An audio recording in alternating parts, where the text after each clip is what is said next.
BJP ये कह रही है कि बीजेपी नीतीश जी के नेतृत्व में चुनाव होगा। ये नहीं कह रहे हैं कि इस 25 से 30 नीतीश ही रहेंगे। जदयू तो उनका कार्यकर्ता है, वो तो कहेगा ही, क्या करेगा।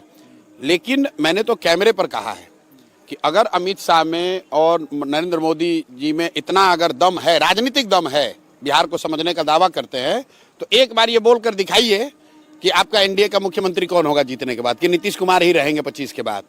ये भाजपा वाले, उनको मालूम है कि भाई नीतीश जी की हालत जो है वो 25 के आगे नहीं रह सकते हैं। अब आप ये पूछिएगा कि अगर ये उनको मालूम है तो उनको हटा क्यों नहीं रहे हैं, अपना क्यों नहीं बना रहे हैं। वो इसलिए कि भाजपा की बिहार में ना वो ताकत है ना तैयारी है, ना उनकी ताकत है ना उनकी तैयारी है। उनको लड़ना है इनके साथ ही, तो सोच रहे हैं किसी तरह घिसट पिसट के इनके साथ मिलकर लड़ लें।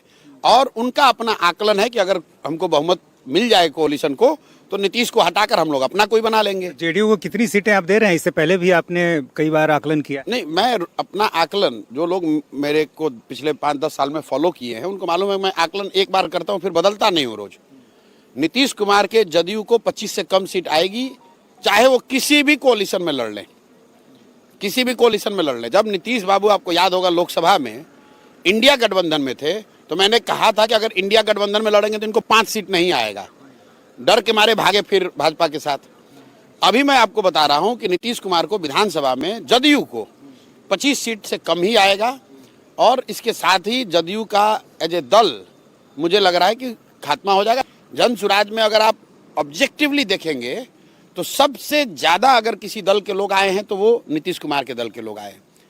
इसलिए कि मेरे साथ उन्होंने पहले काम भी किया हुआ है, इसलिए भी कि वो लालू जी के पार्टी में जा नहीं सकते हैं क्योंकि लालू के विरोध में ही उन्होंने राजनीति करी है। और भाजपा में वो जाना नहीं चाहते हैं क्योंकि भाजपा के साथ कोalition में रहते हुए भी अगर वो जदयू में थे तो इसका मतलब कि वो भाजपा के विचारधारा से पूरी तरह से इत्तेफाक नहीं रखते।